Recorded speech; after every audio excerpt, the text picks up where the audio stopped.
शिवाजी।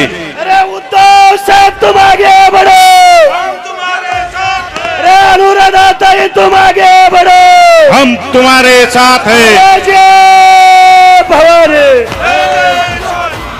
आदरणीय शिवसेनेचे पक्षप्रमुख महाराष्ट्राचे माजी मुख्यमंत्री उद्धवजी ठाकरे साहेब यांचं या ठिकाणी मंचकावर आगमन होत आहे। आपण टाळ्यांच्या कडकडाटामध्ये त्यांचं स्वागत करायचे, वर हात करून टाळ्या वाजवून।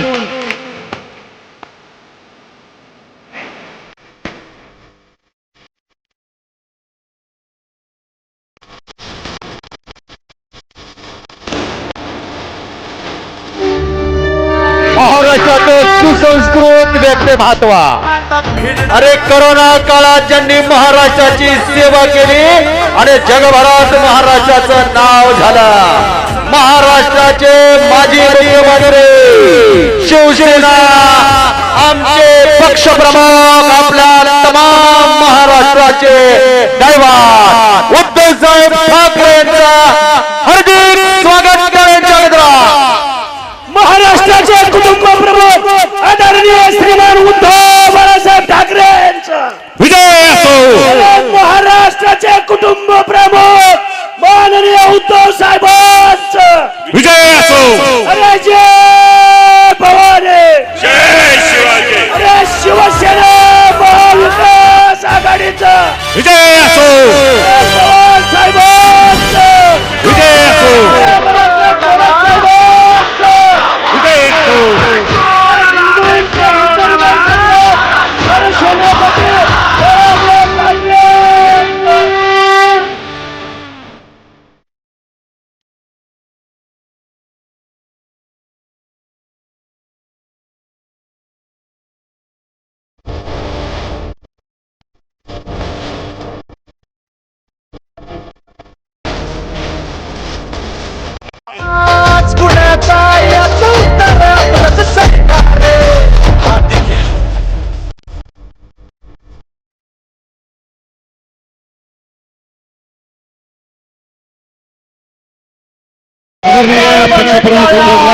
अभिवादन जनतेला अभिवादन होत आहे। अरे शिवसेना प्रमुख, अखंड महाराष्ट्राचं कुटुंब प्रमुख उद्धव बाळासाहेबजी ठाकरे तुम आगे बढ़ो। शिवसेना पक्ष प्रमुख उद्धवजी बाळासाहेब ठाकरे यांचा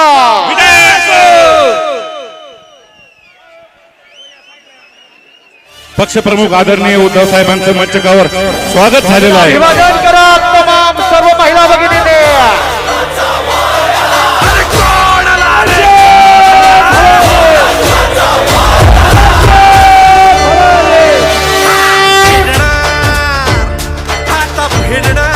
या ठिकाणी शेख मोहम्मद संत शेख मोहम्मद महाराज मंदिर या अगोदर या ठिकाणी छत्रपती शिवाजी महाराज यांच्या चरणी विनम्र अभिवादन करत आहेत शिवसेना पक्ष प्रमुख प्रौढ प्रताप पुरंदर क्षत्रिय कुलाबताव सिंहासनाधीश्वर महाराजाधिराज श्रीमंत श्री श्री श्री छत्रपती शिवाजी महाराज की जय। छत्रपती शिवाजी महाराज की जय। जय भवानी। यानंतर या ठिकाणी वंदन करत आहेत या ठिकाणी आमचे या श्रीगोंदा तालुक्याचे वैभव सन्माननीय शिवाजीराव नागोडे बापू, त्याचबरोबर सदाशिवांना पाचपुते साहेब यांना विनम्र अभिवादन। या ठिकाणी आदरणीय नेत्या फौजिया खान या मॅडमचं भाषण चालू होतं आणि त्यांना विनंती आहे की आपण आपलं या ठिकाणी भाषण कंटिन्यू करायचंय।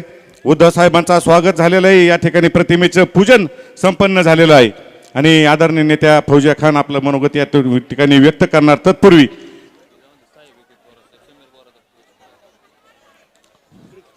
ताईंना विनंती आहे की आपण आपलं मनोगत या ठिकाणी कंटिन्यू करायचंय।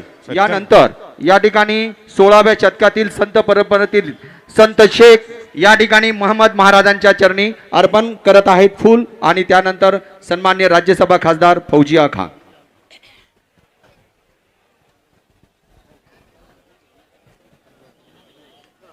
मी मुद्दा हा उपस्थित करत होते की ज्या लोकांनी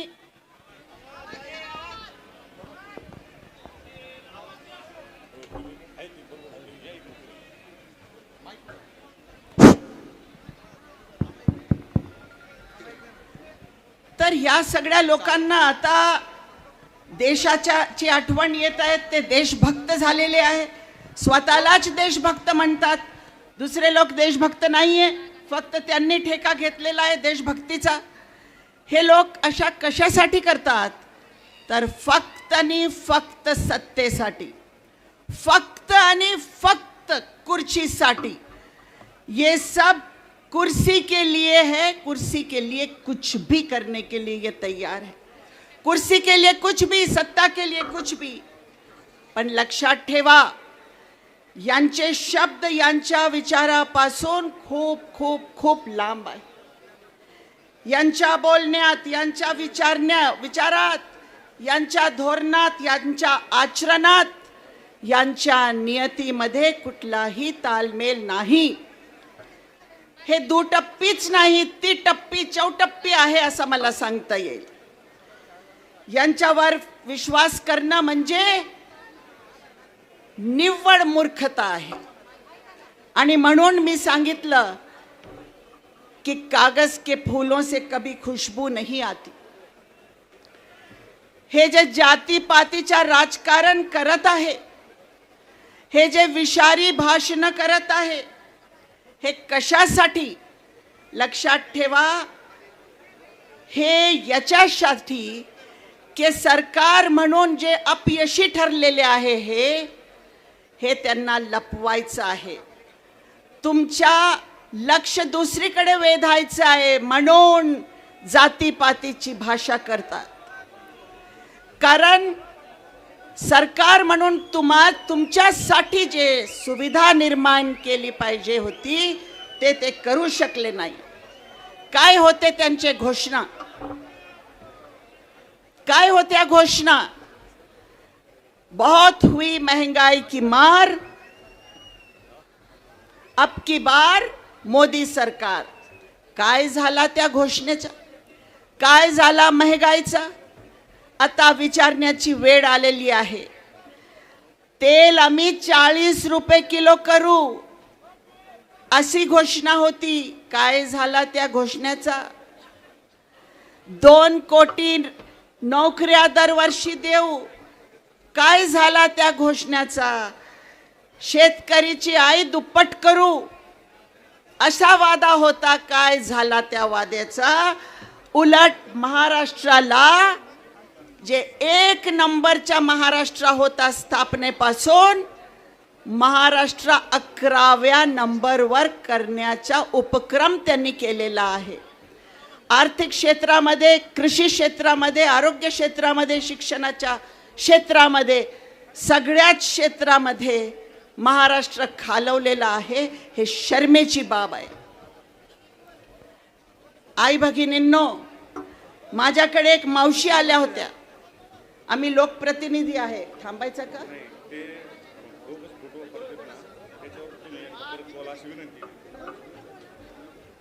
केले ना. मी तेवढाच सांगते, आता पुढे भाषण करत नाहीये, की जे फोटो वापरण्याचा काम पवार साहेबांच्या होत आहे तो आमच्याकडून त्याची मान्यता नाहीये. तेवढाच मी सांगते आणि आपली रजा घेते. धन्यवाद. धन्यवाद. यानंतर प्रास्ताविकपर भाषणासाठी यानंतर आपल्या श्रीगोंदा नगर मतदारसंघाच्या उमेदवार सौ अनुराधाताई नागवडे यांना विनंती करतो की आपण या ठिकाणी आपलं मनोगत व्यक्त करावं. शोषित वंचिताचा सक्षम आधार आपल्या उमेदवार सौ अनुराधाताई नागवडे.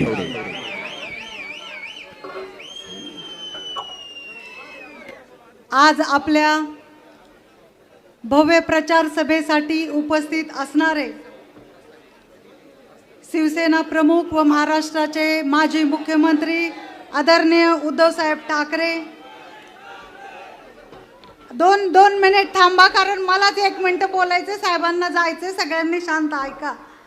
दुसरे आपले नेते आदरणीय माजी महसूल मंत्री आणि विधिमंडळ नेते आदरणीय बाळासाहेबजी थोरात साहेब, उपस्थित मंचकावरील सर्व सन्माननीय आत्ता ज्यांनी भाषण केलं अशा फौजिया मॅडम, मिलिंदजी नार्वेकर, सुभान अलीजी, राजा राजपूरकर, सर्व सन्माननीय मंचकावरील उपस्थित आणि उपस्थित असणारे माझे सर्व श्रीगोंद्यातील तमाम बंधू आणि भगिनींनो, पहिल्यांदा मी तुमची दिलगिरी व्यक्त करते की सभा मंडपात जेवढे आहेत त्यापेक्षा दुप्पट आपण बाहेर पण उभे राहिलाय आणि मी आपली सगळ्यांची तेवढी सोय करू शकले नव्हते, त्यामुळे मी मनापासून तुमची सगळ्यांची दिलगिरी व्यक्त करते. आज आपल्याकडं साहेब आलेत, आदरणीय आपल्या श्रीगोंद्याचं दैवत असणारं शेख मोहम्मद महाराजांचं मंदिर शेजारी आहे, त्यांना नतमस्तक होते. माझे आदरणीय सासरे शिवाजी बापू नागवडे यांच्या स्मृतीला अभिवादन करते. सदांना पाचपुते त्यांच्या स्मृतीला अभिवादन करते.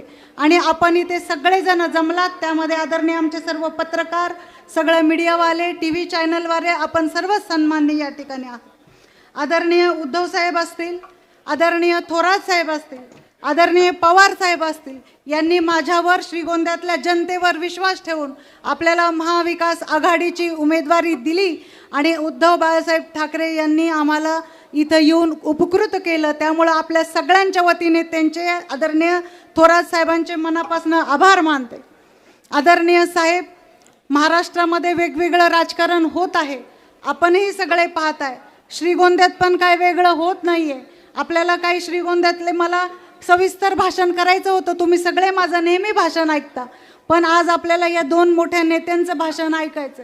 पण आपल्याला एकच सांगते साहेब की माझे सासरे आदरणीय शिवाजी बापू नागवडेंनी या श्रीगोंद्याला तळहातातल्या फोडाप्रमाणे जपलं, इथल्या प्रत्येक माणसाला स्वतःच्या कुटुंबासारखं जपलं. पण आज ज्यावेळेस नागवडे परिवारावर वेळ येते त्यावेळेस हे समोरचे कसे वागतात हे आज तुम्ही सगळे बघताय. तुम्हाला सगळ्यांना मला हेच सांगायचंय, अरे नागवडे परिवारात जी दानत आहेत ह्यांच्यात कुणाच्यातच नाही. आपण दोन दोन वेळेला यांना आमदारकीला मदत केली, साधू यांना पाठिंबा देता आला नाही. आदरणीय घनश्यामांनांनी इथं येऊन आपल्याला आज पाठिंबा देऊन आम्हाला उपकृत केलं, त्यांचे मी मनापासून आभार मानते. आदरणीय घनश्यामांनांचा जो मान सन्मान आम्ही सगळ्यांनी केला आणि करणार आहोत तेवढाच आपल्या अपक्ष उमेदवाराचा सुद्धा केला असता, पण त्यांच्यात तेवढी दानत नव्हती की आपल्याला आपल्या आदरणीय शिवाजी बापू नागवड्यांनी दिलेल्या ह्याची उपकाराची परतफेड करावी. पण ज्या माणसावर आपण उपकार काही केले नव्हते पण त्यांच्या वडिलांनी शब्द दिला होता, म्हणून आदरणीय साजन भैयांनी आपल्याला जो उमेदवारी देऊन मनाचा मोठेपणा दिला, त्याची दानत या कुणामध्येच नाहीये. जे एवढे लहान वयाचे आहेत तरी सुद्धा त्यांना जे समजलं त्यांना हे पुढच्यांना समजलं नाही. आदरणीय साहेब, ते आम्हाला म्हणतात श्रीगोंद्यामध्ये खूप निधी आला आणि खूप विकास झाला. अनुराधा नागवडेंच्या डोळ्यावर पट्टी बांधली, त्या गांधारी झाल्यात, त्यांना विकास दिसत नाही. इथं सगळे पत्रकार आहेत, सोशल मीडियावाले, TV वाले, चॅनलवाले. शेजारीच आपल्या श्रीगोंद्याच्या सर्व पोलीस दलाचं क्वार्टर आहे. तुम्ही जरा कॅमेरे फिरवलं तर दिसेल तुम्हाला त्याची काय अवस्था आहे. मग 40 वर्षात हे विकास केलाय का तुम्ही? त्या बिचाऱ्या पोलिसांना राहायला क्वार्टर नाही, प्रशासकीय एक सुद्धा इमारत आपल्याकडे आज चांगली नाहीये. तिथं कोणतरी माणूस राहण्याच्या लायकीचा आहे का? अरे तुम्ही जर आज उद्धव साहेब ठाकरे इथं येताना त्यांना उशीर झाला, त्यांच्या हेलिकॉप्टरचा परवाना उशिरा दिला, त्यांची बॅग तुम्ही तपासता, त्यापेक्षा भारतामध्ये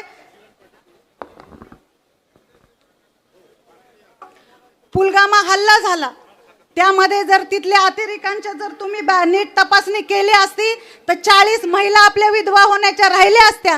पण तुम्ही आमच्या नेत्यांच्या बॅगा तपासता, तुम्ही आमच्या नेत्यांचे हेलिकॉप्टरचे परवाने थांबवता. हे कुठलं कपटी राजकारण तुमचं चाललेलं आहे? तुम्ही शेतकऱ्यांच्या विकासाचा, शेतकऱ्यांच्या काय म्हणतो आपण त्याचा तर कधी विचारच केला नाही. आमच्या श्रीगोंद्यातले तरुण तसेच आहेत, आमच्या श्रीगोंद्यातल्या महिला तशाच आहेत. आता आमचे शरद पवार म्हणून एक आमचे सरपंच आहेत, त्यांनी भाषण केलं चिचोंडी पाटील मध्ये झालेल्या आमच्या महिलांच्या अत्याचाराबद्दल. आमची महिला सुरक्षित नाही, तरुणांना हाताला काम नाही. आणि आज आपल्याला सगळ्यांना 40 वर्ष सत्तेत असणारे माणसं सांगतात की आम्ही खूप चांगला विकास केला. मी त्यांना म्हटलं, श्रीगोंद्याच्या वेशीतले खड्डे येऊन बघितले तरी तुम्हाला विकास कळेल आणि विकास दिसेल. त्यामुळं तुम्हाला सगळ्यांना मला एकच सांगायचंय की जिथला राजा व्यापारी असतो ना, तिथली प्रजेला तो भिकारी करून सोडत असतो. आपले हे राजे व्यापारी आहेत, त्यांचं व्यापाऱ्याचं डोकं आहे. ज्या दिवशी आपली भाकरी पिझ्झा सारखी बॉक्समध्ये विकल ना, त्या दिवशी यांना कळणार आहे का काय माहिती. त्यामुळं तुम्हाला सगळ्यांना विनंती आहे, आपल्याला शेतकऱ्याचं सरकार आणायचंय, शेतकऱ्यांच्या हक्काचं सरकार आणायचंय. ज्या माणसांना तळमळीने या महाराष्ट्रामध्ये काम करायचंय त्यांचं सरकार आणायचंय. आणि माझ्याकडे आज खूप मुद्दे आहेत बोलण्याचे, जे आपल्या जाहीरनाम्यामध्ये आहेत. आपल्यासाठी डिंबे माणिकडोह बोगदा पूर्ण करणे हा श्रीगोंद्यातला एक तालुक्याचं हक्काचं पाणी मिळण्यासाठी साहेब आम्हाला मदत करावी लागणार आहे. डिंबे येडगाव धरणात कॅनल पूर्ण क्षमतेने चालवण्यासाठी दुरुस्ती करून पूर्ण क्षमतेने पाणी देण्याचं नियोजन आपल्याला करावं लागणार. आपल्या इकडे साकळाईचा प्रश्न जो प्रलंबित आहे तो पूर्ण करण्यासाठी साहेब आम्हाला प्रयत्न करावा लागणार. माझे सासरे आदरणीय शिवाजी बापू नागवडे ज्यावेळेस आमदार होते त्यावेळेस त्यांनी भोसा खिंडीचा, तुकाई चारीचा आणि आपल्या साकळाईचा प्रश्न विधान भवन मध्ये मांडला होता. त्यावेळेस आदरणीय विलासरावजी देशमुख मुख्यमंत्री होते. आदरणीय बापू परत आमदार झाले नाहीत, नाहीतर आपला साकळाईचा प्रश्न तेव्हाच मार्गी लागला होता. पण तुम्हाला मी एक शब्द देते आदरणीय इथल्या सगळ्या नेत्यांच्या साक्षीने, इथं शेख मोहम्मद महाराज पण आहेत. मी तिथं गेल्यानंतर पूर्ण प्रामाणिकपणे साकळाईसाठी प्रयत्न करणारच आहे. नदीकाठच्या गावाला आपल्याला शुद्ध पाणी देण्याचं जे योजना आहे ती आपल्याला पूर्ण करायचे. जलसंधारणाच्या प्रभावीपणे भूजल पातळी वाढवण्यासाठी आपल्याला काम करायचं आहे. मतदारसंघातील प्रत्येक सबस्टेशनची क्षमता वाढवून शेतकऱ्याला पूर्ण क्षमतेची वीज देण्यासाठी आपल्याला प्रयत्न करायचे आहे. सौर ऊर्जा योजना शेतकऱ्यांना उपलब्ध करून द्यायची. बेरोजगारांना रोजगार उपलब्ध करून देण्यासाठी मी आपल्याला आधीच सांगितले की आपल्या तालुक्यात जिथं MIDC मंजूर आहे ते आणून देण्याचा प्रयत्न मी 100% करणार आहे. आणि तुम्हाला हे पण माहिती आहे की नागवडे परिवार जर शब्द देत असेल तो पूर्णच करतो. आणि मी काय इथं शोसाठी आमदार व्हायला नाही चालले. ह्यांच्यासारखं 40 वर्ष मंत्रीपद आमदारपद असताना काय तालुक्यात केलं साहेब. आता जे आमच्या समोर उमेदवार उभे आहेत त्यांनी साधं ग्रामपंचायतचं पण इलेक्शन लढवलं नाही आणि डायरेक्ट विधानसभेला उभे राहिलेत. त्यांच्यामुळं त्या माणसाला काहीतरी अनुभव आहे का की मतदारसंघातले प्रश्न काय आहेत, जनतेचे प्रश्न काय आहेत, सर्वसामान्य माणसांना काय लागतं, प्रस्ताव कसा दिला जातो. खालून ग्रामपंचायत सुद्धा लढवली नसेल तर हे माणसं विधानसभेमध्ये जाऊन काय करणार आहेत. आणि दुसरे जे आपले उमेदवार आहेत, एक भाजपचे अधिकृत आहेत आणि एक भाजपचे दुसरे अनधिकृत आहेत. दोघं मिळून श्रीगोंद्याची वाट लावायला निघालेत. आता आपण सगळ्या जनतेने इलेक्शन हातात घेतलेलं आहे. तुम्ही सगळ्यांनी माझ्या पाठीशी एकदा मला संधी देऊन बघा. आपण सगळ्यांना संधी देऊन बघितली. आपण सगळ्यांच्या पाठीमागं उभं राहून बघितले.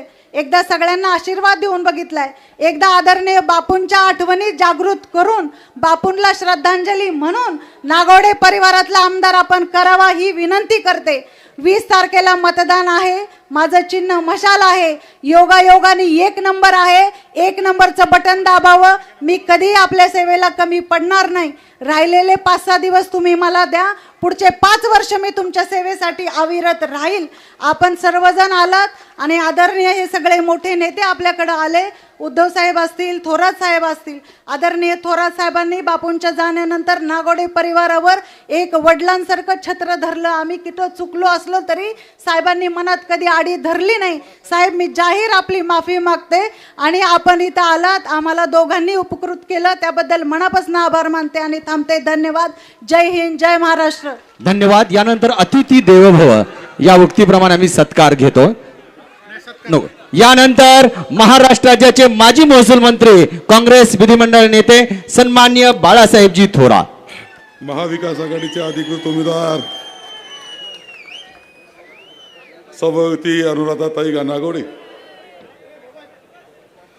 यांच्या प्रचाराच्या निमित्तानं आपल्यामध्ये उपस्थित असलेले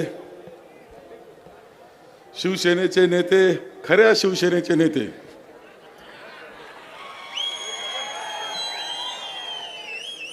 राज्याचे माजी मुख्यमंत्री माननीय उद्धवजी ठाकरे साहेब, खासदार फौजिया खान, शेख सुभान अली, अत्यंत सुंदर भाषण त्यांनी केलं.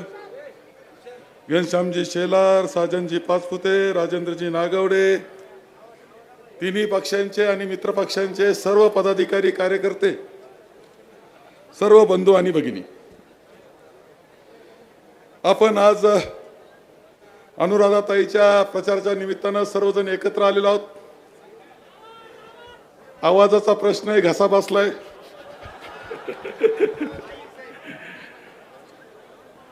एक उद्धवजींना येण्यामध्ये उशीर झाल्याचं कारण आणि कशा पद्धतीनं सध्याचं राज्याचं आणि देशाचं सरकार वागतं याचा एक अनुभव. त्यांच्या हेलिकॉप्टरला 1 तास उड्डाणाची परवानगी देण्यात आली नाही. 1 तास. सभा रद्द कशा होतील असा प्रयत्न त्यांचा चाललेला आहे. राहुलजींच्या 2 सभा महाराष्ट्रातल्या या पद्धतीनं त्यांनी रद्द करायला लावल्या होत्या. पण जनता थांबणार नाही. निवडणुका महाविकास आघाडीच्या जनतेनं हातात घेतलेल्या आहे. महाविकास आघाडी प्रचंड बहुमताने विजयी झालेली आपल्या सगळ्यांना दिसेल. मी महाविकास आघाडीचा खऱ्या अर्थानं पक्का कार्यकर्ता आहे असं म्हणलं तरी हरकत नाही. महाविकास आघाडीचा आहे. महाविकास आघाडीच्या विरोधात सख्खा भाऊ उभा राहिला तरी आम्ही त्यांचा प्रचार करणार नाही. कारण आपल्या सर्वांसाठी महाविकास आघाडी सत्तेवर येणे ही काळाची गरज आहे. अनुराधाताई म्हटलं की मी काही मनामध्ये आडी ठेवली नाही. आडीने ठेवली नसली तरी घरी ठेवलेली आहे, पण आज दाखवणार नाही. शेवटी वेळ आहे ती सगळ्यांनी एकत्र येण्याची आहे, एकत्र लढण्याची आहे आणि महाराष्ट्रातल्या जनतेकरता एकत्र लढण्याची हे लक्षात ठेवा. एकंदर हे सरकार बनलं कसं? हे खोक्याचं सरकार. 50 खोके तुम्हाला माहिती आहे का? खोक्याच्या आधारावर सरकार बनलं. 70,000 कोटीचा घोटाळ्याचं पंतप्रधान बोलतात. दुसऱ्या दिवशी गणित तिकडं गेल्यावर धुवून स्वच्छ होतो. तिजोरीच्या चाव्या त्यांच्या हातात दिल्या जातात. मंत्रिमंडळ अख्खं भ्रष्टाचारानं माखलेलं बनलेलं आपण सर्वजण पाहतो. त्यांच्या इन्क्वायऱ्या थांबल्या जातात, चौकशा थांबल्या जातात. परंतु हे भ्रष्टाचाराचं मंत्रिमंडळ आहे, असंविधानाचं मंत्रिमंडळ आहे. ही वस्तुस्थिती आहे. त्यांचा जो कारभार झाला आपण पाहतो. कायदा सुव्यवस्थेचं धिंडवडं निघालं. अंमली पदार्थाचा हैदोस झाला. धनदांडके लोकांच्या अंगावर गाड्या घालायला लागले. शेतकऱ्याच्या बाबतीत मात्र कठीण परिस्थिती निर्माण झाली. त्याच्या ऊसाला ठीक भाव नाही, त्याच्या सोयाबीनला भाव नाही, कापसाला भाव नाही. आणि दुसऱ्या बाजूला मुठभर धनदांडग्यांची संपत्ती वाढवण्याची आणि त्यांना जगातला 1 नंबर श्रीमंत करण्याकरता भारतीय जनता पक्ष काम करतोय, लक्षात ठेवा. मी आपल्या सगळ्यांना विनंती करील, कारण आम्हाला पुढची नेवाशाची सभा आहे ना, पुढं परत प्रवास उद्धवजींचा आहे, म्हणून मी आपल्या सगळ्यांना सांगेन. कोण दुसरे उभे राहिलेत? आता ते उभे राहिलेले आहेत भारतीय जनता पक्षाचे. ताई म्हणले त्यांना काहीच अनुभव नाही. त्यांना अनुभव फार आहे असं मला कळालं. 25 केसेस असंही कळालं. एवढा मोठा अनुभव आहे. 25 केसेस अंगावर आहेत. दुसरे कसे उभे राहिलेत अपक्ष? 30. आता काय पाहिजे अनुभव? निवडून आलं तर तुमचा कार्यक्रमच आहे. मग 36 केसेस आहेत. सत्कार करावा लागेल एकदा त्यांचा, एवढ्या केसेस केल्या. दुसरे उभे राहिले अपक्ष. त्यांनी खरं उभं राहायला नको होतं. अजून वेळ गेलेली नाही. त्यांनी माघार घ्यावा आणि महाविकास आघाडीच्या पाठीशी उभं राहावं. फौजियाताईंनी इथे सांगितलंय की राष्ट्रवादीचं हे धोरण नाही. ताई या अधिकृतपणे खासदार म्हणून इथं बोललेलं आहे, हे आपण लक्षात घ्या. आपल्या सगळ्यांना काळजी घ्यावी लागणार आहे. खरं म्हणजे ताईंनी असं सांगितलं की 2 वेळेस आमदार त्यांना करायला मदत केली, अपक्ष उमेदवारांना. त्यापेक्षा मी साक्षीदार आहे कुकडी कारखाना कसा झाला याची. कुकडी कारखाना होत असताना त्यांनी प्रयत्न होता, विलासरावजी देशमुख मुख्यमंत्री होते. कुकडी कारखान्याचा अर्ज आल्यानंतर भेटायला गेले कुंडलिकराव आणि विलासरावजी त्यांना म्हटले की बाळासाहेबाला विचारावं लागेल, जिल्हा आहे त्यांचा. मला विचारलं काय करायचं कुकडी कारखान्याचं. मी सांगितलं की शिवाजी बापू नागोडेंना विचारावं लागेल. बापूंना घेऊन गेलो. बापू सरळ स्वभावाचे, त्याने सांगितलं पहा बा काय करायचं करा. बापूंनी संमती दिली म्हणून कुकडी कारखाना झाला. पण त्या कारखान्याची आजची अवस्था काय हे तुम्हाला निवडणुकीनंतर निश्चित लक्षात येणार आहे. तुम्हाला खरं सांगतो, मला माहिती आहे सगळं. मी एक कारखाना चालवतो. आपल्याला कोणत्याही परिस्थितीमध्ये श्रीगोंदा तालुक्याचं जर आपल्याला चांगलं हित जपायचं असेल तर अनुराधाताईला आपण प्रचंड मताधिक्याने विजय केलं पाहिजे. घनश्यामजी शलार आणि माघार घेतलेल्या सगळ्या उमेदवारांचे आभार मानतो. घनश्यामजी शलांकरता मी प्रयत्न केला त्यांना उमेदवारी मिळावं म्हणून, परंतु ज्यावेळेस निर्णय अनुराधाताईंचा झाला, शिवसेनेला झाला, त्यांनी माघार घेतली. घनश्यामजी तुम्हाला सांभाळून घ्यावं लागेल हे मला माहिती आहे बरं का. काम करावं लागेल. आघाडीचं सरकार आल्यानंतर योग्य न्याय त्यांना सुद्धा दिला जाईल याची ग्वाही मी या निमित्तानं आपल्या सगळ्यांना देतो. खरं जे आमची पंचसूत्री आहे, 3,000 रुपये महिन्याला आपण देणार आहे महिलांना. तेव्हा हे काही नवीन नाही. महालक्ष्मी योजना कर्नाटकात, तेलंगणामध्ये, हिमाचल प्रदेशमध्ये आपण अगोदरच राबवतोय, यशस्वीपणे राबवतोय. 3 लाखाचं कर्ज माफ करणारे, 50,000 जे नियमित भरतात त्यांना मिळणार आहेत. 25 लाखापर्यंत विमा तुम्हाला मिळणार आहे आरोग्याचा. या सगळ्या योजना मुळात काँग्रेसच्याच आहेत. युवकां करता जो बेरोजगार आहे त्याला 4,000 रुपये मिळणार आहेत महिन्याला नोकरी मिळेपर्यंत. आणि जात निहाय जनगणना करून एकदा निश्चित केलं जाणार आहे आणि ज्याचा त्याचा न्याय ज्याच्या त्याच्या जातीला देण्याच्या संदर्भातला निर्णय घेतला जाणार आहे. हे सगळं आमचं पंचसूत्री आहे. आपण सगळेजणांना विनंती आहे की काँग्रेसच्या पाठीशी, महाविकास आघाडीच्या पाठीशी, शिवसेनेच्या पाठीशी, राष्ट्रवादी जी पवार साहेबांची आहे, तेव्हा पवार साहेबांचा अपमान आपण कधी सहन करत नाही. पवार साहेबांना जर सन्मान करायचा तर आपण अनुराधाताईला मतदान करावं लागेल, महाविकास आघाडीला बहुमत द्यावं लागेल. उद्धवजींचा सन्मान करायचा असेल तर आपल्याला अनुराधाताईला मतदान करावं लागेल. राहुलजींचा आणि प्रियंकाजीचा, सोनियाजींचा सन्मान करायचा तर अनुराधाताईला मतदान करावं लागेल. ते मतदान आपण करा. प्रचंड मताधिक्याने त्यांना विजय करा असं आवाहन करतो आणि माझे 2 शब्द संपवतो. धन्यवाद. यानंतर टाळ्यांच्या कडकडात शिव अखंड हिंदुस्थानच्या कैवारी प्रबोधनकार सुपुत्र देव देश धर्म मराठी मनाचे मानबिंदू हिंदू अस्मितेचे शिरोमणी हिंदुस्थान हिंदू हिंदुस्थानचे एकमेव हिंदू हृदय सम्राट हिंदू धर्म रक्षक सरस सेनापती महान नेते हिंदू धर्म रक्षक आदरणीय श्रीमान बाळासाहेब ठाकरे यांचे सुपुत्र आदरणीय माजी मुख्यमंत्री उद्धवजी बाळासाहेब ठाकरे साहेबांचा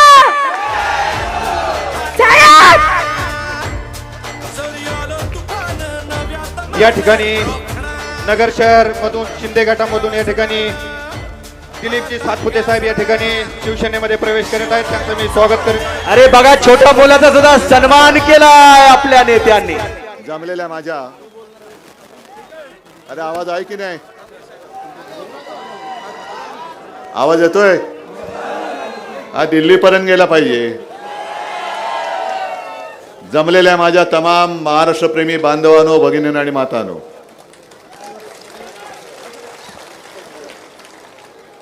उशीर झालाय त्याबद्दल मी प्रथम दिलगिरी व्यक्त करतोय.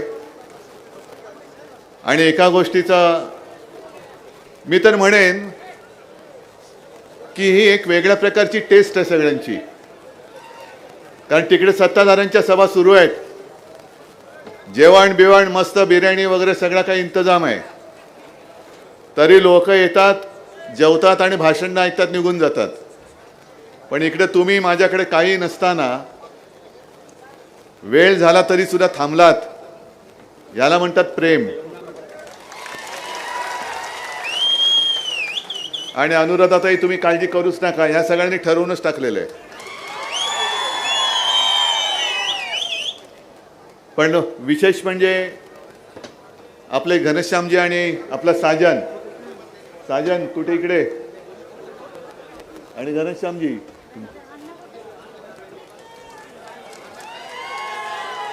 मी एवढ्यासाठी साजनला का सांगितलं, बोलवलं, कारण हा मतदारसंघ मुळामध्ये त्याच्यासाठी आपण मागितला आणि याला मनाचं मोठेपण लागतं. साजनच ताईंना घेऊन आला आणि मला त्यांनी सांगितले की साहेब, माझ्याऐवजी यांना उमेदवारी द्या, विजय नक्की होणार.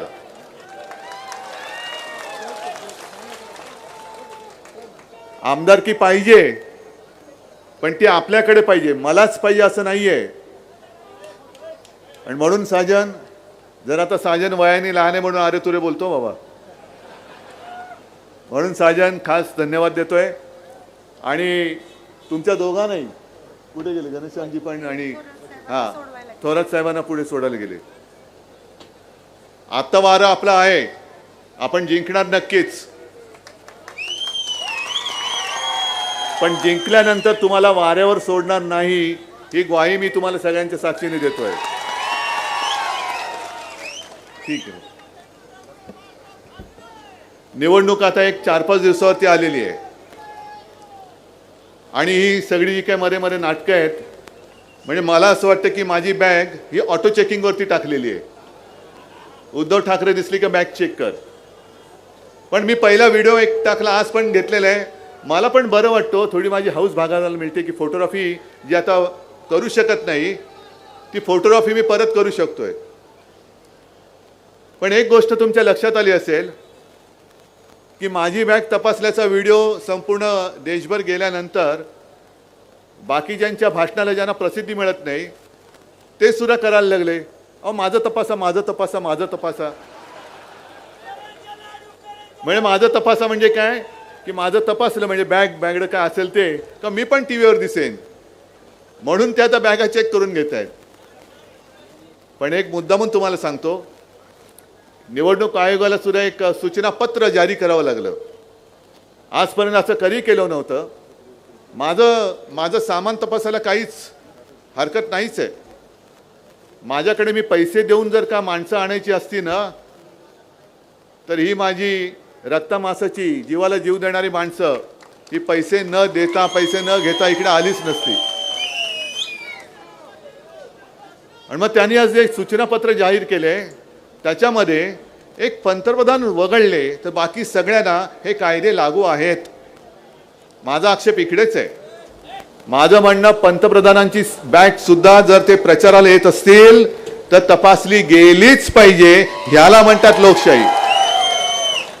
कोण आहेत ते? देशाचे पंतप्रधान आहेत तर त्यांनी लाल किल्ल्यावरनं भाषण करायचं. आमच्याकडे येत आहेत, राज्यामध्ये जात आहेत, लोकसभेला आमच्या गल्लीबोळात फिरले, लोकांनी रस्त्यावरती आणलं. मग जर प्रचार करायला मी माझ्या पक्षासाठी फिरतोय, प्रधानमंत्री देशाचे एका पक्षाच्या उमेदवाराचा प्रचार करायला येत असतील तर त्यांची सुद्धा बॅग तपासायला हवी की नकोय? मग माझ्यात आणि त्यांच्यामध्ये फरक काय? मी माझ्या पक्षाचा अधिकृत प्रमुख तरी आहे, तुमचा अध्यक्ष वेगळा आहे.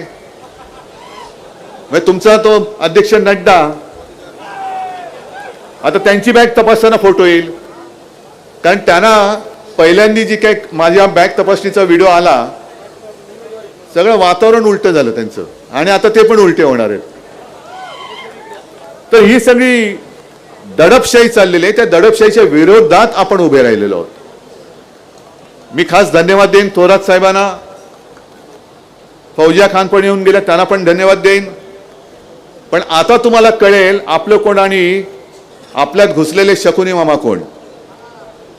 ही शकुनी मामांची काही अपशकुनी मांजरं ज्यांना स्वतःची पडलेली आहे, त्यांना महाविकास आघाडीचं सरकार येऊ नये असं वाटतंय. ते बंडखोरी करून आपली मतं फोडायचा प्रयत्न करणार आहेत. हे तुम्हाला मान्य आहे? मग इथला खासदार कोण? लंके नसला निलेश तर आपला होताच एकेकाळी, म्हणजे शिवसेनेचा. निलेशना पण सांगतोय की निलेश, इथल्या प्रत्येकाने आणि शिवसैनिकांनी पण भेदभाव न करता, पक्षपातीपणा न करता, जसं लोकसभेला एक अशक्य वाटणारा विजय हा मिळवून तुम्हाला दिल्लीत पाठवलं, तुमचं सुद्धा काम आहे. तुम्ही माझ्या या ताईसाठी इकडे येऊन प्रचार केलाच पाहिजे. कारण निवडणुका येत असतात, निवडणुका जात असतात, पण निवडणुका उमेदवाराचं आयुष्य बदलतं ठीक आहे, कारण यांच्याकडे खोक्याने राशी लागलेत. कोण? जे गद्दार झालेत ते, त्यांच्या. पण या निवडणुका ज्या आहे हे तुमचं आयुष्य ठरवणारी निवडणूक आहे. मध्ये जर का अपक्ष म्हणून कोणी, मी बंडखोरी म्हणतच नाही, गद्दारी, ते अपक्ष कोण आहेत ते सुद्धा गद्दारीच करतायत, तुमच्याशी गद्दारी करतायत.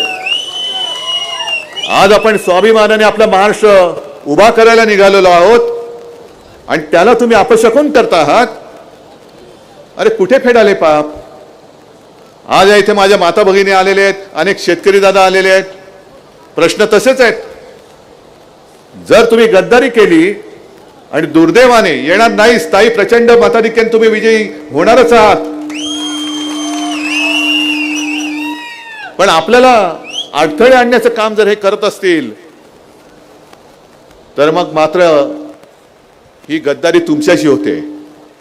या मतदारसंघाचे अनेक प्रश्न ताई तुम्ही पण मांडलेत, माझ्यासमोर पण आहेच. प्रश्न सगळीकडेच आहेत.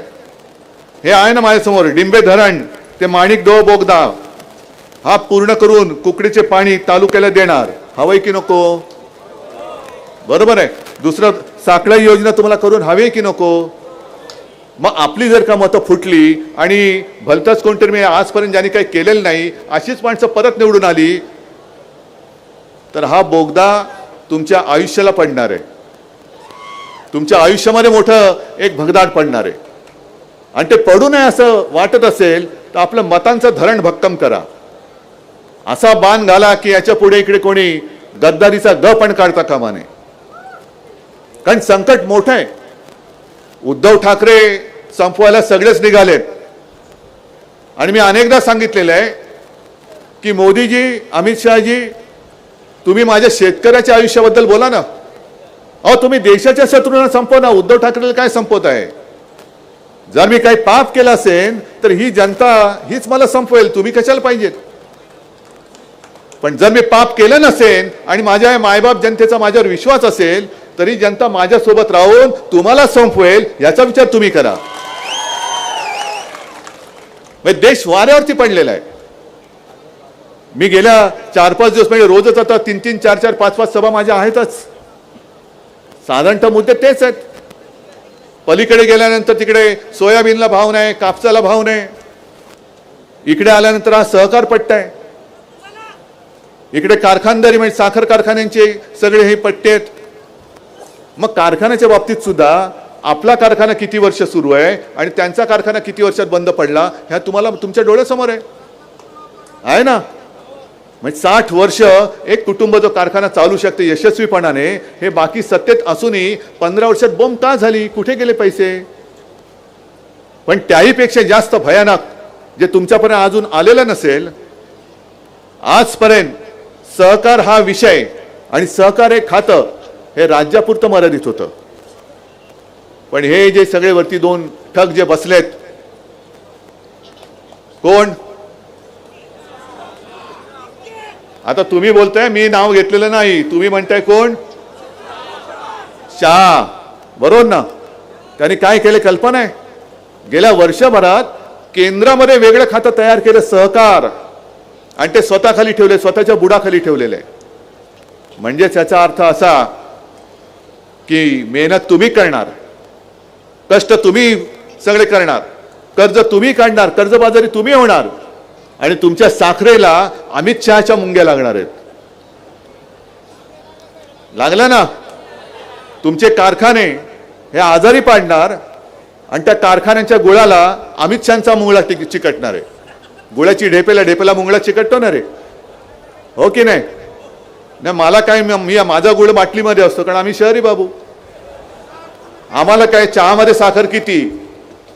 पण तुमच्या साखरेला अमित शहाच्या मुंग्या लागणार आहेत, त्यांचे मुंगळे लागणार आहेत, कारण हे सगळं सहकार खातं हे ते ताब्यात घेतील. हे या मिंद्यानावर कळत नाहीये काही. जर का उद्या असं झालं, कारखाने आजारी पाडले की तुम्हाला माहिती आहे आजारी पाडायचा आणि फुकटामध्ये जवळपास फुकटात तो ताब्यात घ्यायचा.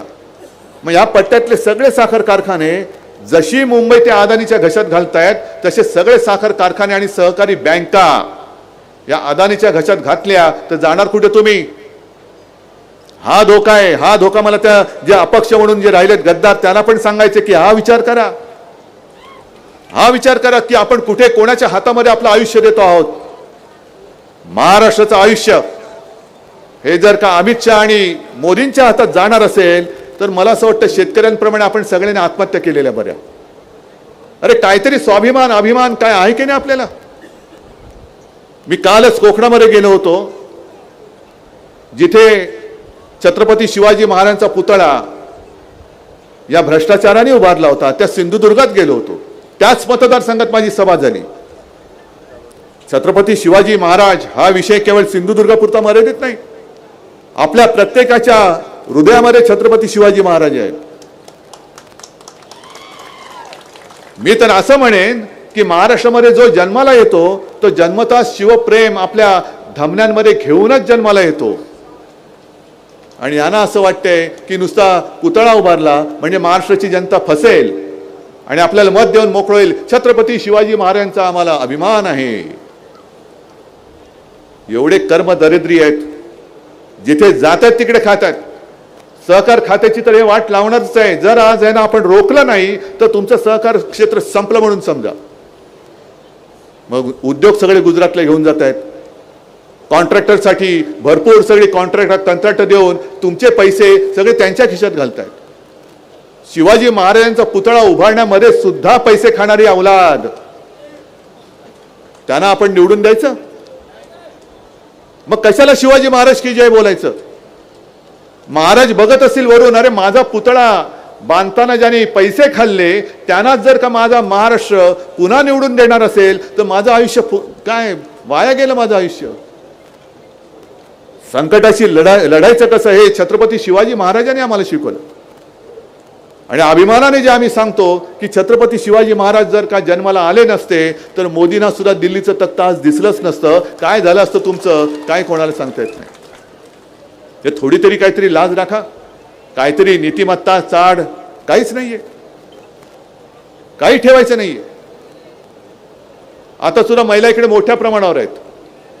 निवडणुकीमध्ये हारल्यानंतर यांना कळलं अरे या माझ्या बहिणी आहेत. मग सगळी बहीण नुसती बहीण नाही, माझी लाडकी बहीण आहे. आता लाडकी बहीण आठवली त्यांना. मग आम्ही जे काय म्हणतो आहोत की आम्ही बहिणीला नुसतं 1,500 रुपये नाही देणार, 3,000 रुपये तर देऊच, पण महिलांची आम्ही सुरक्षा जास्त वाढवण्यात येईल.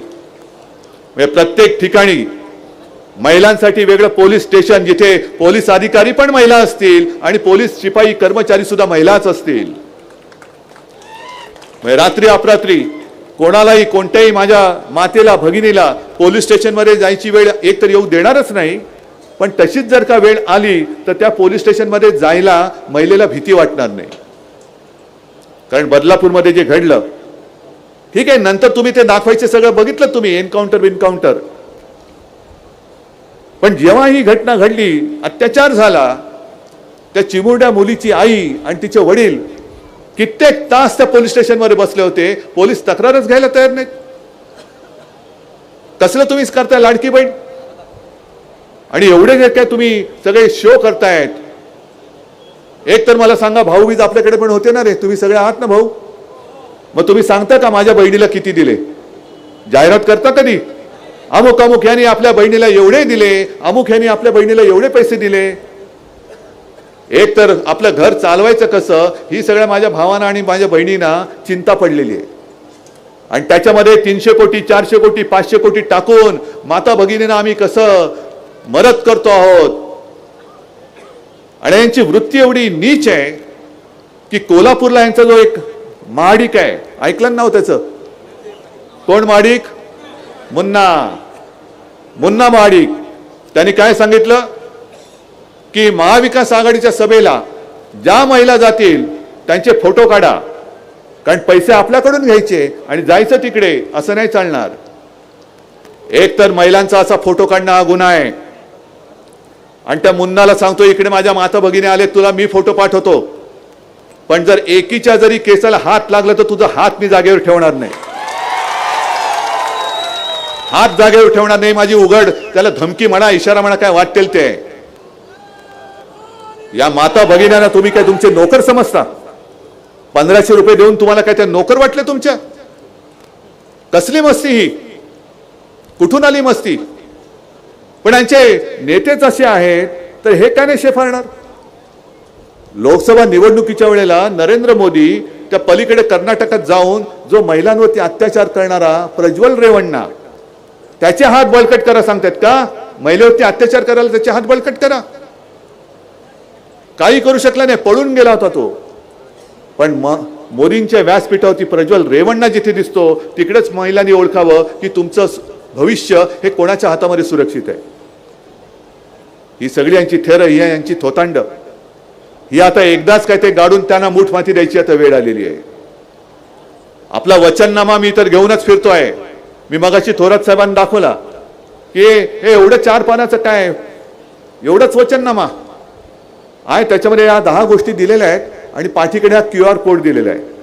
मी पाहिजे तर अनुराधाताईंकडे देऊन ठेवतो, कोणी या ह्याचा मोबाईलवरती फोटो स्कॅन करा की सविस्तर वचननामा शिवसेनेचा, ज्याचं नाव मी ठेवलंय कुटुंब प्रमुखाचा वचननामा. हा, तुम्ही मला जो कुटुंब प्रमुख मानता म्हणून माझ्या कुटुंबाला दिलेली माझी वचनं आहेत.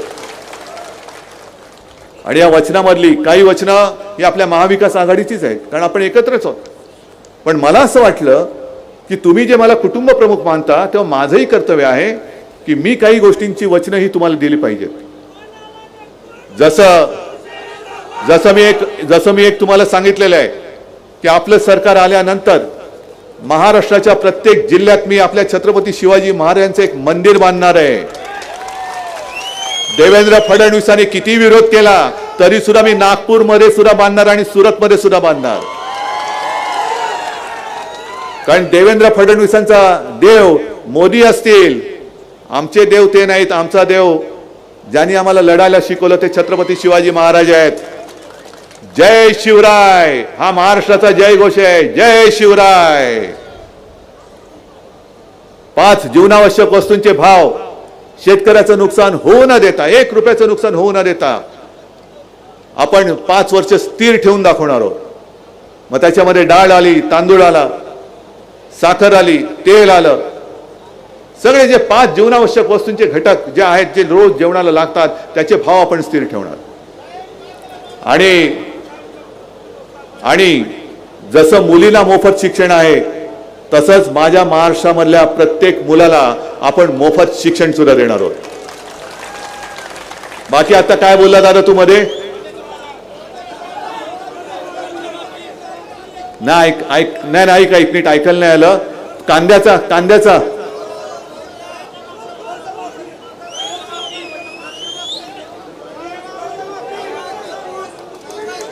सांगतो. एक मिनिट.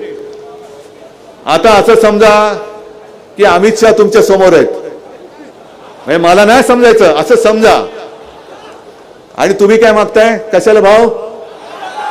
कांदा ना, कांद्याला भाव मागताय. अरे काश्मीर मधलं 370 कलम उठवलं,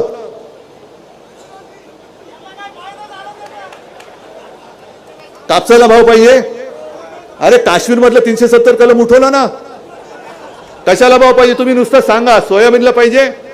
अरे काश्मीरचं 370 कलम उठवलं ना, आणखीन काय पाहिजे तुम्हाला? त्या कुठलं नाही, डिंबे धरण ते माणिक बोगदा करून पाहिजे. काश्मीरचं 370 कलम उठवलं ना, आणखीन काय पाहिजे? साखळा योजना करून पाहिजे. आता तुम्ही म्हणाल नको बाबा, तुम्ही जा पहिले इकडनं. आता तुम्हाला फरक कळला? काश्मीरच्या 370 कलम बद्दल ते मला विचारतायत, उद्धव बाबू जिन्होंने 370 कलम हटाने को विरोध किया उनके साथ बैठे हैं. म्हटलं हाँ आपको राजनीति में गाड़ने के लिए बैठे हम. पण 370 कलम काढताना शिवसेनेने पाठिंबा दिला होता. हे अमित बाबू आप भूल गए शायद.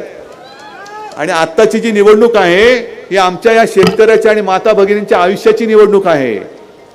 370 कलम हे काश्मीरसाठी महत्वाचं होतं आणि आहे, पण आमच्या या शेतकऱ्याचे जे प्रश्न आहेत हे त्याच्यासाठी अत्यंत महत्वाचे आहेत. अगदी शेतकऱ्याच्या डोक्यावरती कर्ज आहे ते पहिलं कसं अमित शहाजी तुम्ही माफ करणार ते दाखवा. निवडणूक झाल्यानंतर तुमची पोपटपंची सुरू झाले. आम्ही शेतकऱ्यांना कर्जमुक्त करू. अरे मी करून दाखवलं नाही ना, करून दाखवलं ना. बरं मी अनपेक्षित मुख्यमंत्री झालो. मला तुम्ही खरोखर शपथपूर्वक सांगा एका तरी शेतकऱ्याने माझ्याकडे कर्जमुक्ती मागितली होती? तरी पण मी माझं कर्तव्य केलं. मी काय उपकार नाही केले. 10 रुपयामध्ये शिवभोजन मी दिलं की नाही दिलं, पण हे मी जाहिरात म्हणून नाही करत. मी माझ्या खिशातलं काही घातलं नाहीये. हे तुमचेच पैसे आहेत जे तुमच्या हक्काचे आहेत. अमित शहाजी आणि मोदींना मी सांगतोय तुम्ही शेतकऱ्यांना कर्जमुक्त करा, करू नका ते तर आम्हीच करणार आहोत. पण शेतकऱ्यांबद्दल जर का तुम्हाला काही ममत्व असेल तर पहिलं शेतीवरचं, मग ते बियाणं असेल, खत असेल, कीटकनाशक असतील, शेतीची अवजारं असतील, शेतीला लागणारं तळ्याला प्लास्टिक असेल, याच्यावरचा जीएसटी पहिला माफ करून दाखवा आणि मग आमच्याकडे या. ही मी जाहीर मागणी करतोय मोदींकडे आणि शहांकडे. तमाम माझ्या देशातल्या शेतकऱ्यांवरती जे काही या बियाणावरती वगैरे जो जीएसटी आहे तो पहिला पूर्ण तुम्ही शून्य करा आणि मग शेतकऱ्याच्या समोर मत मागायला या, तर मग तुम्हाला मी मानतो. पण एका बाजूला शेतकरी कर्जबाजारी आहे की नाही, त्याच्या पिकाला हमी भाव मिळतोय की नाही. बरं हमी भाव जो आहे, जसं कांदा कधी चढतो कधी पडतो. आता शेतकऱ्याला भाव कमी पडतोय पण बाजारात कांदा चढतोय, बरोबर ना. डाळीचे भाव पडलेत, सोयाबीनचे भाव पडलेत. हे यांचं जे काय आयात निर्यात धोरण चालतं म्हणजे बरोबर उलटं करायचं. जेव्हा माझा महाराष्ट्रातला शेतकरी, कांदा उत्पादक शेतकरी रडत होता तेव्हा यांनी पांढरा कांद्याची निर्यात बंदी ही काढून टाकली. आपल्याकडे कोण पांढरा कांदा उत्पादन करतो? करताय तुम्ही? मग राज्यातल्या किंवा देशातल्या कोणत्या भागात कांदा होतो? मग तेच तर माझं म्हणणं आहे. म्हणजे महाराष्ट्रातला शेतकरी मेला तरी चालेल, मी गुजरातचा मारावा असं माझं अजिबात म्हणणं नाही. एवढी माणुसकी आहे माझ्यात शिल्लक. पण माझ्या राज्यातले शेतकरी तळमळत आहेत, त्यांच्याबद्दल तुम्ही काही करत नाही. माझ्या राज्यातले तरुणी हे बेकार म्हणून फिरतायत आणि आम्ही आणत होतो ते सगळे उद्योगधंदे तुम्ही गुजरातला पळवून नेले आणि बेशरमपणाने तुम्ही माझ्या या लोकांसमोर मत मागायला येत आहे. बरं हे एवढं तर काहीच नाहीये. आज मी बघितलं पेपरमध्ये जाहिरात घरून निघालो, मुंबईमध्ये मोदींची सभा आहे. किती वेळ वाईट येते बघा. ज्या शिवसेना प्रमुखांनी, ज्यांच्या शिवसेनेनी मोदींना कठीण काळामध्ये साथ दिली, सोबत दिली, बाळासाहेब होते म्हणून मोदी वाचले, नाहीतर वाजपेयींनी त्यांना कधीच कचऱ्याचा डबा दाखवला होता. आज त्यांची सभा आहे आणि पहिला फोटोवरती हिंदू हृदय सम्राट बाळासाहेबांचा. आज शिवाजी पार्कला मोदी जात आहेत. हे 3च चॅनल आहेत, जरा दाखवा सगळीकडे, कारण उद्या नक्की फोटो येणार. शिवाजी पार्कला गेल्यानंतर मोदीजी लोळत लोळत लोळत हिंदू हृदय सम्राटांच्या स्मारकाला जाणार आणि वंदन करून सांगणार की मी बाळासाहेबांचा खरा सैनिक, मला मत द्या. बघा लोळत जातात की नाही. कारण आता यांची तुमच्यावरती वेळ का आली? पण मोदीजी आता वेळ निघून गेले. कारण तुमची गॅरंटी आता महाराष्ट्रामध्ये चालत नाही. महाराष्ट्रात चालते ती फक्त ठाकरे गॅरंटी चालते. आणि त्याच गॅरंटीचा वारसदार म्हणून उद्धव बाळासाहेब ठाकरे हा यांच्या समोर मी तुम्हाला वचने देतो. ही मग तुमचं आयुष्य तुम्हाला बदलायचंय की नाही बदलायचंय? मग ते तुम्हाला खड्ड्यामध्ये जायचंय का चांगल्या दिशेने जायचंय? मग ही सगळी वचनं ही करून हवेत की नको आहेत? पण ती वचनं करून देणार कोण तुम्हाला? माझ्यावर विश्वास आहे? मग मी तुमच्यावर विश्वास ठेवू? मी तुम्हाला ही वचनं देतोय. तुम्ही काय वचन देणार? आमदार देणार? मग मी या सगळ्या मागण्या ज्या आहेत, कुठे गेल्या या अनुराधाताई, मी तुमच्या सगळ्यांच्या समोर मी तुमच्या मतदारसंघाचं एक सुद्धा मागणं निवेदन आत्ता हातात घेणार नाही. ऐका, अरे थांब रे दादा, मी अनुराधाताईंच्या हातामध्ये देतोय आणि अनुराधाताई आमदार होऊन तुम्ही विधानसभेत आला तरच मी हे निवेदन स्वीकारणार. मंजूर? नक्की? निशाणी काय? धन्यवाद. जय हिंद, जय महाराष्ट्र. धन्यवाद. यानंतर साजन भैया पाचपुते आभार मानतील. साजन भैया आमचे शिवसेनेचे उपनेते साजन भैया.